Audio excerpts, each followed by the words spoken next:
阿拉德发起了高烧，达利紧急去往医院。我们一起走进今天的视频。上午，阿拉德有些哭闹，玛利亚姆已经觉察出小家伙不对劲，特意来告诉达利，孩子发烧了，需要去一趟医院。天空阴沉沉的，随时随地都要下雨，而高海拔地区这2天有降雪，还不知道路况如何。但阿拉德此刻发烧，还是看病最重要。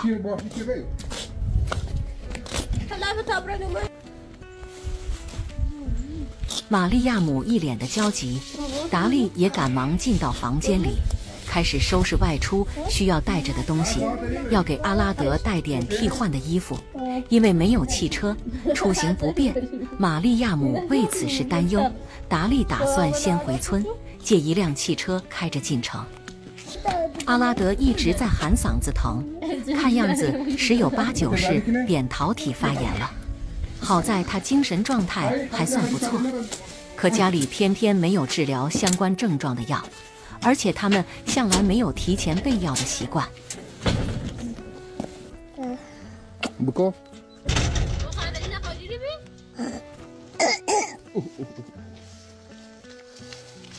达利满脸写着担忧，他此刻盼望着阿拉德能快点康复。就在这时，玛利亚姆拿着阿拉德要替换的衣服从屋里走了出来。放眼望去，门口只有那辆拖拉机，无奈之下，他们只能开着它回村。刚刚下了一场雨，道路却因此变得糟糕透顶。去往达利家的路满是泥泞，每走一步都十分艰难。这样的出行方式对于阿拉德和玛利亚姆而言实在是暗藏风险，毕竟拖拉机并非专门设计的交通工具，还是买辆2手代步车，这是更为稳妥的选择。况且玛利亚姆已经学会了驾驶汽车，往后无论他们要前往何处，有车代步，带着阿拉德一同出行都会便捷许多。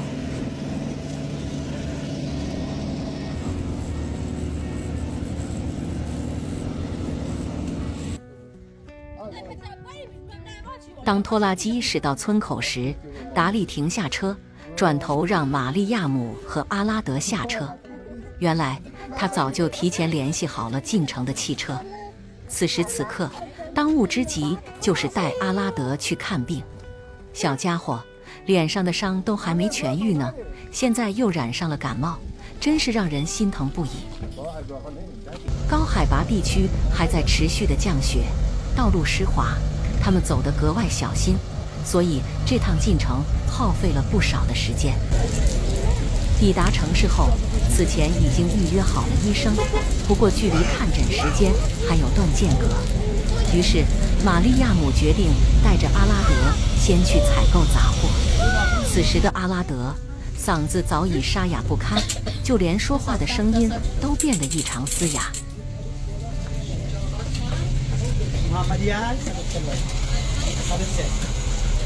玛利亚姆先为阿拉德挑选了玩具，可爱的玩具瞬间吸引了阿拉德的目光，小家伙的精神头一下子就提了起来。玛利亚姆对阿拉德的小愿望是有求必应，不管是好玩的玩具还是美味的零食，只要阿拉德看上了，玛利亚姆都会毫不犹豫地买下来。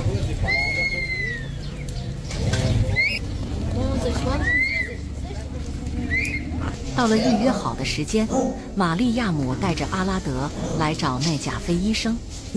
这位医生十分和善，一见到阿拉德就亲切地和他聊起天来，还对他吹哨子的本事赞不绝口。医生初步判断阿拉德可能是着凉才发起烧来。阿拉德穿的衣服太少了，抵御不了寒冷的侵袭。阿拉德乖乖地配合医生，十分听话。医生为他进行了检查。玛利亚姆说，阿拉德晚上咳嗽得很厉害。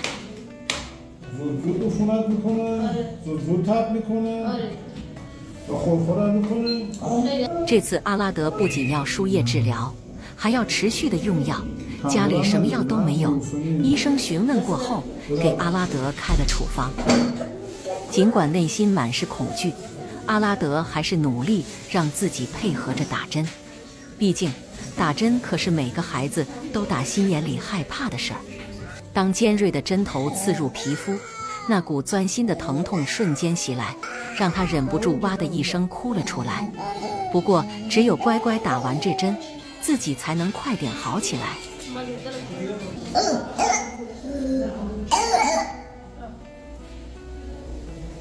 全程都是玛利亚姆陪着阿拉德在看病，好在阿拉德还算是听话的，输液的过程也算配合。这会已经输液完成，但由于阿拉德咳嗽得太严重，医生建议他雾化治疗。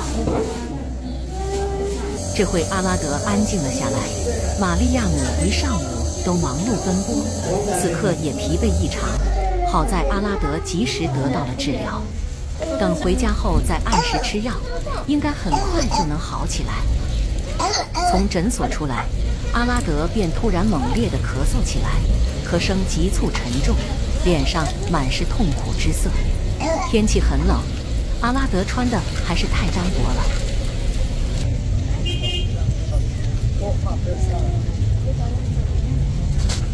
玛利亚姆带着阿拉德买了些生活所需，后来就和达利在街头碰面，他们准备去拜访帕丽莎。天空还下着淅淅沥沥的小雨，大家站在雨中相互问候。帕丽莎搬到城市来居住了，但她住的地方目前非常简陋，看来要重新盖新房子了。帕丽莎说，盖房子期间，她不得不住在这里。如果雨下得特别大，她会去邻居家暂避。自从帕丽莎搬家后，玛利亚姆还是首次到访。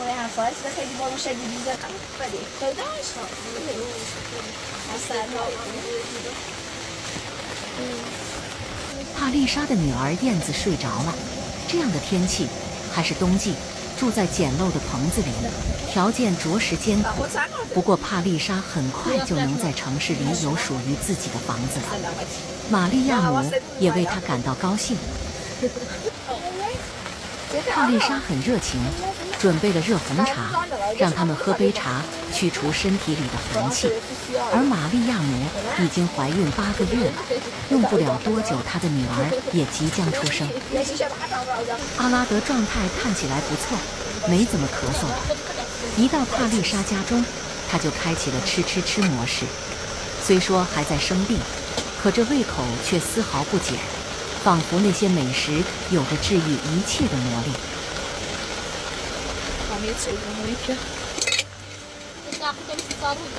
帕丽莎提醒阿拉德要少吃点。本期的视频就到这里了，我们下期再见。